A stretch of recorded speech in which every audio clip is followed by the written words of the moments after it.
자, 그런가 하면 이 검찰 수사와 관련해서 이해찬 전 대표의 사무실도 압수수색했다라는 보도가 나왔습니다. 아시다시피 이화영 의혹과 관련해서 왜 갑자기 이해찬 전 대표 사무실이 압수수색됐을까? 이 보도가 사실이라면 궁금해지지 않을 수 없습니다. 지난 6일 쌍방울 비리 의혹 관련 2008년 이화영이 만든 사단법인 동북아 평화경제협회 사무실 압수수색했는데 같은 건물 위층에 이해찬 전 대표의 사무실도 압수수색했다라는 보도가 나왔습니다. 이해찬 전 대표의 사무실이 압수수색 대상, 수사 대상에 포함된 건 굉장히 의외입니다. 2020년 초 이화영 측근이 쌍방울 법카로 결제한 170만 원 상당의 오디오가 이해찬 전 대표의 사무실로 배송됐기 때문이다? 글쎄 이것만 갖고 압수수색했을 것 같진 않은데 수신인 이화영 보좌관 출신 A씨 검찰 압수수색에서 해당 오디오는 발견하지 않았다라고 합니다. 이건 검찰 출신에게 좀 물어봐야 될 것 같습니다.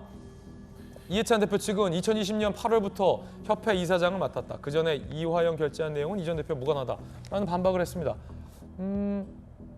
김광선 변호사님, 이게 만약에 사실이라면 이해찬 전 대표의 사무실에 대한 압수수색 영장도 지금 포함돼서 나왔다는 얘기인데 오디오가 글로 갔다라는 거 하나로 압수수색했을 리는 없을 것 같고 검찰이 보고자 하는 게 뭘까요?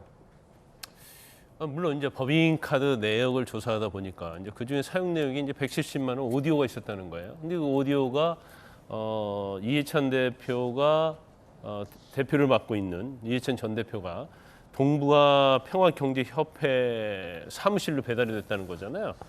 그러면 이제 법인카드를 받아서 이런 거 한 거 자체가 이제 뇌물죄인데, 그럼 이 뇌물과 뭐 연관이 있느냐 하면서 아마 압수수색했을 가능성이 커요. 그래서 아마 이것만 가지고 압수수색했을 가능성도 있다고 보는데, 근데 그 오디오가 그 협회 사무실로 간 거 자체는 사실 이제 법인카드랄지 관련된 사람 진술에 의하면 명백해질 수 있거든요. 그럼에도 불구하고 이 협회 사무실 왜 압수수색했을까? 이것은 이제 언론에 나오지 않는 또 다른 부분이 있지 않나, 이제 그런 뭐 우리가 추측은 해볼 수 있죠. 근데 이제 이화영 전 의원이 사실 이해찬 전 대표의 측근 중에 측근으로 알려져 있어요. 그런데 이제 어느 날부터 이제 이재명 의원하고 굉장히 친하게 됐죠. 그래서 경기도지사 선거에서도 선대본부장을 맡았었고, 또 도지사 된 다음에 경기도 평화부지사 맡았었고요. 또 그 다음에 이제 경기도가 지분을 갖고 있는 킨텍스 사장이 됐거든요.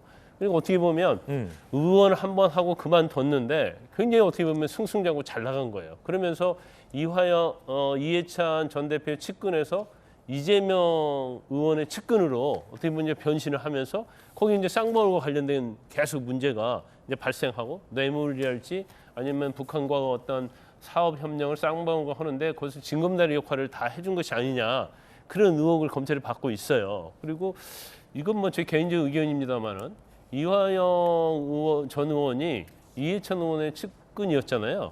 예. 근데 이재명 의원이 대선 후보로 나갔을 때 굉장히 그 당시에 누가 경선에서 이길지 알 수 없는 굉장히 어려운 상황이었는데 불구하고 아주 명백하게 나는 이재명 후보를 지지한다고 손을 들어줬거든요. 저는 그 당시 깜짝 놀랐어요. 왜냐하면 이해찬이라는 인물 자체가 민주당이랄지 진보 지지에서 차지하는 유상이 엄청납니다.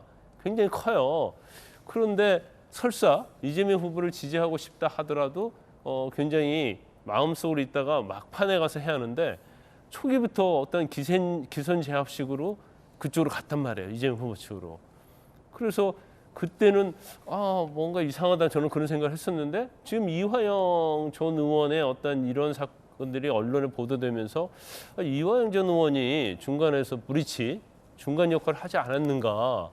그러면 그 대북 사업을 할 때도 기념식을 찍은 걸 보니까 또 이해찬 전 대표도 사진에 나오고 그래요. 그래서 뭐 검찰 자체는 이해찬 대표와 어떤 전 대표의 연루성, 이런 것도 수사에 좀 목적을 두고 있지 않는가, 이제 그런 상황을 추론을 해볼 수 있는데, 그것은 이제 뭐 진행이 돼봐야 알겠죠. 예. 자, 이게 제 얘기 들어보니까 이거는 좀 이해찬 전 대표 입장에서 제가 좀 설명을 해보자면 약간 좀 기분 나쁠 수도 있겠어요. 왜냐하면 지금 보니까 검찰이 수사한 건 이해찬 전 대표 사무실이긴 하지만 이해찬 전 대표의 사무실을 압수수색했다기보다는 법인카드로 산 것 아니냐라는 의심이 되는 오디오가 있는지 보려고 거기를 이제 들어간 거고, 법인카드 결제 내역은 이해찬 전 대표 취임하기 이전에 결제된 거라 이해찬 전 대표와는 사실은 엄밀히 말하면 무관한 건으로 해명이 되고 있잖아요. 그런데 만약에 이제 검찰 수사 내용이 이렇게 흘러나오면 마치 뭐 이해찬 전 대표도 연루가 돼 있대라는 어떤 뉘앙스를 줄 수 있는 대목이기 때문에 요것 때문에 이렇게 됐다면 이해찬 전 대표 입장에서는 이건 좀 기분 나쁠 수 있겠는데요, 전 대표님. 그러니까 이게 2020년 8월이거든요. 그러니까 이해찬 대표가 이사장을 취임한 건 2020년 8월인데 이 오디오가 법인카드로 결제돼서 배송된 것은 2020년 8월 이전입니다. 그러니까 이사장 취임하기 이전인 것이죠. 그런데 마치 이게 무슨 이재명 후보 지지선을 이해찬 대표가 했다고 이 압수수색이 이해찬 대표와 무슨 비위 사실이 있는 거 아니냐 이렇게까지 지금 뭐 추론을 하고 이렇게 뭐 방송에서 이렇게 말씀을 하시는 것은 저는 글쎄요 이게 좀 심한 말씀이 아닌가. 저는 이제 이렇게 말씀을 드릴 수가 있고요. 수사를 통해서 밝혀지겠죠.